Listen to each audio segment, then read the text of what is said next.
Je sais que vous adorez quand je vous présente des objets de ma collection personnelle, mais cette fois je me suis dit que ça pourrait être sympa d'aller fouiller dans celle d'un musée pour y trouver quelques pépites insolites. Je vous emmène donc avec moi au musée aux anciens commerces à Douai en Anjou.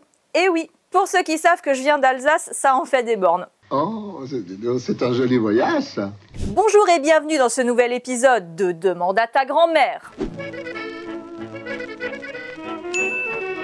Et je vais commencer par remercier le musée aux anciens commerces de m'avoir invité pour tourner cette vidéo et plusieurs autres que vous verrez dans les prochains temps sur la chaîne. Situé dans des écuries du XVIIIe siècle, ce musée retrace 100 ans de commerce de façon immersive. Vous pourrez y voir des reconstitutions de boutiques remplies de milliers d'objets authentiques de périodes variant entre 1850 et 1950. Restez bien jusqu'à la fin de la vidéo pour en savoir un peu plus sur le musée. Et en attendant, suivez-moi.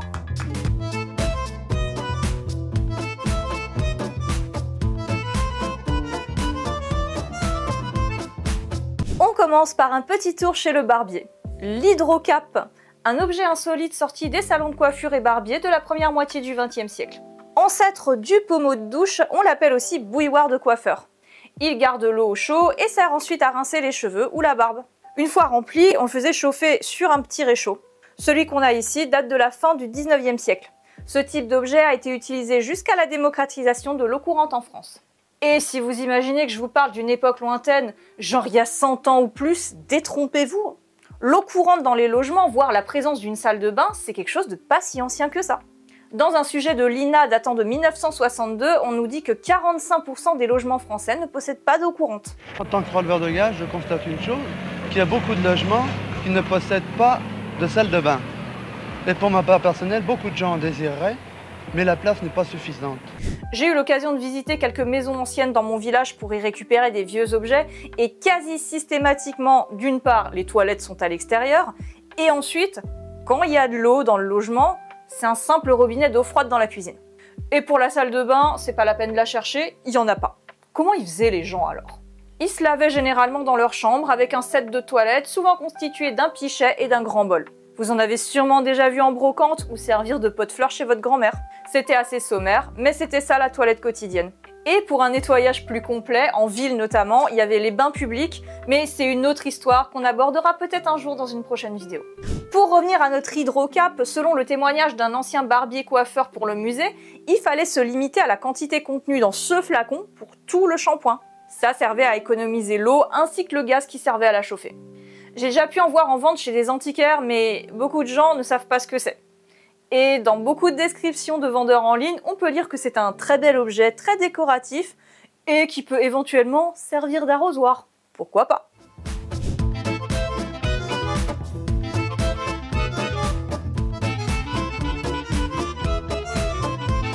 La clé de Garangeau. Malgré ce que le nom de cet objet pourrait laisser croire, nous ne sommes pas dans un garage ou un atelier de mécanique. Cette clé ne sert donc pas à démonter la batterie d'une voiture électrique Krieger de 1900. Nous sommes dans un cabinet de dentiste et il s'agit d'un instrument médical. Là pour le coup, ça fait tout de suite un peu plus peur et vous n'avez pas tort. René-Jacques Croissant de Garangeau, chirurgien français qui a été entre autres médecin de Louis XIV, en a perfectionné l'usage et c'est pour ça que cet instrument porte son nom. Donc d'une part, c'est plutôt ancien, le XVIIIe siècle, et ça sert exactement à ce que vous pouvez imaginer. Ça servait à l'extraction des molaires. La dent était coincée dans le crochet et puis il suffisait de tourner comme une clé. J'imagine qu'il fallait un tour de poignet un peu costaud, un peu comme avec une serrure bien grippée.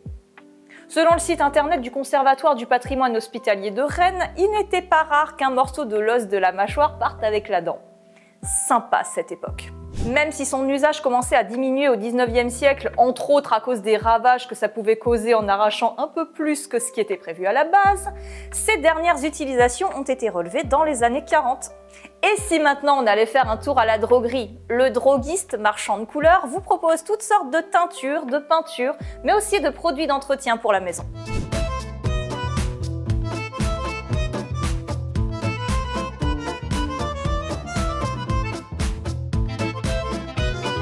Approchez mesdames et messieurs, je vous propose ici le cadeau idéal à offrir pour Noël, le balai La Grenade. Madame, avec ses brosses interchangeables, c'est un objet 3 en 1 pour poncer, cirer et lustrer vos parquets, le tout très facilement et sans effort. Et monsieur, je vous le redis, sans effort, votre femme vous en remerciera. Plus besoin de multiplier les brosses et de se mettre à genoux pour frotter. L'utilisation est si simple et aisée qu'un enfant pourrait s'en servir. Voyez, c'est même sur la brochure. Bon bref, on a compris, c'est une grosse boule en fonte super lourde qu'on place dans ces anneaux équipés de brosses avec l'usage que vous voulez. Tout ça pour poncer, cirer et lustrer votre beau parquet. C'est tellement le genre de truc qui pourrait être vendu par un bonimenteur sur une foire. C'était peut-être le cas, qui sait. Il existe en deux tailles, normale dont la boule pèse 9,5 kg et Lady qui pèse un peu moins lourd, 4,5 kg quand même. C'est présenté comme pratique pour éviter d'appuyer et de se fatiguer, surtout si on n'a pas forcément des gens de maison pour faire le travail à notre place.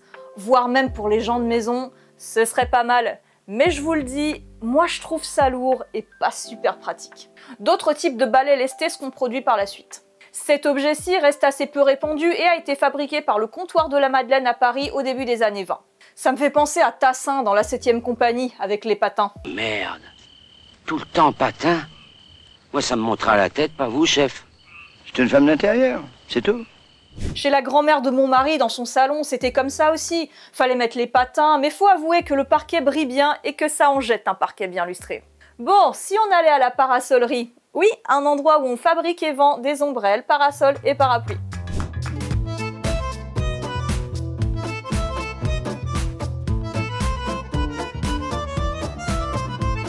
Au 19e et début du 20e siècle, l'ombrelle est un indispensable de la mode et donc l'industrie de la parasolerie est à son apogée à cette époque. En France, les principales fabriques sont dans l'ouest avec notamment Angers et Nantes. Et ici, on a un modèle d'ombrelle un peu particulier sur lequel je voudrais qu'on s'arrête un peu. Vous avez très certainement déjà vu des cannes à système. Ce sont des cannes qui représentent un petit truc en plus. On connaît tous la canne épée, mais il y en avait d'autres avec une petite fiole d'alcool, une montre, un rasoir, un poudrier, des pinceaux, des plumes pour écrire, j'en passe et des meilleurs. Du côté des parapluies, on a le grand classique qui peut servir de canne de marche. Et par contre, si on passe en mode Kingsman, le parapluie par balle, fusil à pompe ou mitrailleuse.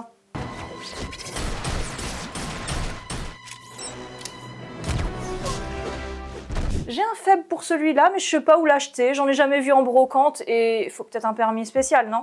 Peut-être que pour celle-là, il n'y a pas besoin de permis. C'est une canne fusil.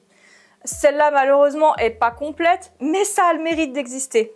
Méfiez-vous des boiteux. Mais est-ce que vous connaissez l'ombrelle sifflet? J'en avais encore jamais vu avant. Alors, pour le coup, je sais pas du tout quelle en était la réelle utilité à l'époque, mais ça me fait penser à un autre sujet sur lequel je vais tourner une vidéo ici au musée, celui des épingles à chapeau dans le cadre de la self-défense. Si vous voyez cette vidéo à sa sortie, déjà c'est cool, et puis vous pouvez vous abonner si c'est pas déjà fait, ça me fera plaisir. Et ensuite, la vidéo sur les épingles à chapeau sort quelques semaines après celle-là, donc il faudra patienter un peu, d'où l'abonnement et la cloche. Et si vous voyez cette vidéo un peu plus tard, j'aurai mis une fiche ici, donc vous pourrez aller la voir directement après celle-ci. Voilà, voilà. En tout cas, moi je vois ça totalement comme un objet qui peut servir à alerter en cas d'agression dans la rue. On peut aussi imaginer les dames de la belle époque siffler les galants messieurs qui passent dans la rue, mais j'y crois moyennement. La date exacte de ce modèle, alors on n'a pas d'informations précises, mais au vu du style, je dirais qu'elle date très probablement du début du XXe siècle. C'est aussi l'époque où les femmes commençaient à sortir seules sans forcément être accompagnées d'un protecteur masculin. Et oui, c'est comme ça qu'on disait à l'époque. Est-ce que ça aurait pu servir à autre chose? Je sais pas trop. Si vous avez des idées, n'hésitez pas à me les partager en commentaire. Le dernier objet se trouve chez le perruquier, alors changeons de boutique.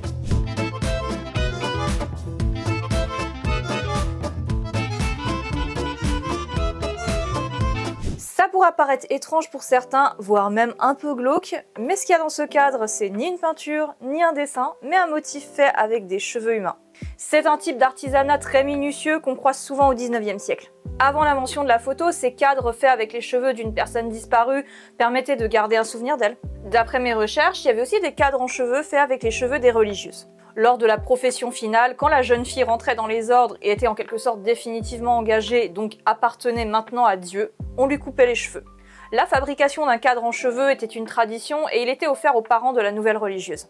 Par contre, dans le cas de ce cadre-là, on est plutôt sur le souvenir d'un défunt, parce qu'un motif floral symbolise l'amour, la mémoire et le deuil. Pour aller un peu plus loin dans le sujet du deuil à ces époques, la photographie était encore assez rare et peu accessible, et donc on se faisait prendre en photo que de rares fois au cours de sa vie. Et parfois, il arrivait qu'on puisse mourir avant d'avoir pu se faire tirer le portrait. C'est pourquoi, après la perte d'un être cher, la famille faisait parfois réaliser un dernier souvenir. Une photo post-mortem pour garder un souvenir du défunt. Ces photos sont parfois de simples portraits des gens sur leur lit de mort ou dans leur cercueil pendant les veillées funèbres, mais il arrivait aussi que les corps soient mis en scène pour recréer un semblant de scène de vie avec le reste de la famille. Ça pourrait nous sembler lugubre ou déplacé aujourd'hui, tout comme les cadres en cheveux, surtout si ce sont les cheveux d'une personne décédée, mais dans les sociétés du 19e siècle, la mort n'était pas aussi taboue qu'elle l'est aujourd'hui. Âgé ou malade, on mourait souvent à la maison, entouré de ses proches, et les morts d'enfants étaient malheureusement fréquentes. C'est au courant du XXe siècle que la mort a été placée loin des yeux et est devenue quelque chose de tabou. Si bien qu'on peut porter un regard sévère ou choqué sur les pratiques de l'époque.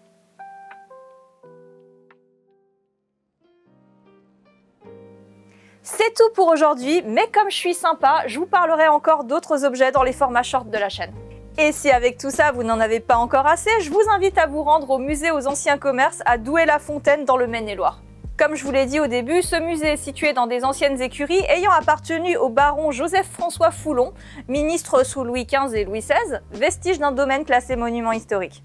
L'histoire de ce lieu en tant que musée commence avec Jacques Gilabert, collectionneur qui a récupéré du mobilier et des objets issus d'anciens commerces dans tout l'Anjou. Dans les années 80, ce sont 7 reproductions de boutiques anciennes qui attirent les premiers visiteurs et le succès est au rendez-vous. Le musée s'agrandit progressivement avec le temps et les dons d'objets qui affluent. Aujourd'hui, vous pourrez vous plonger dans pas moins d'une vingtaine de commerces d'antan transportés entre 1850 et 1950 comme si vous y étiez.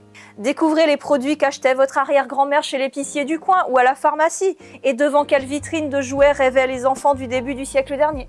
C'est un paradis pour les fans d'objets vintage remis dans leur contexte d'une très belle manière. Autant vous dire que quand ils m'ont contacté et m'ont proposé d'utiliser leur boutique comme décor pour y tourner des vidéos, j'ai accepté sans hésiter.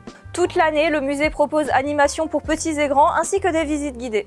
Et dans la boutique de souvenirs chez Mamie, vous pourrez acquérir toute une variété de reproductions de publicités anciennes, mais aussi quelques véritables objets vintage. Je remercie encore une fois chaleureusement Jade de nous avoir accueillis pour ne tourner pas qu'une mais plusieurs vidéos, dont 2 épisodes de Souviens-toi le siècle dernier qui arriveront très vite sur la chaîne. À bientôt pour une prochaine vidéo!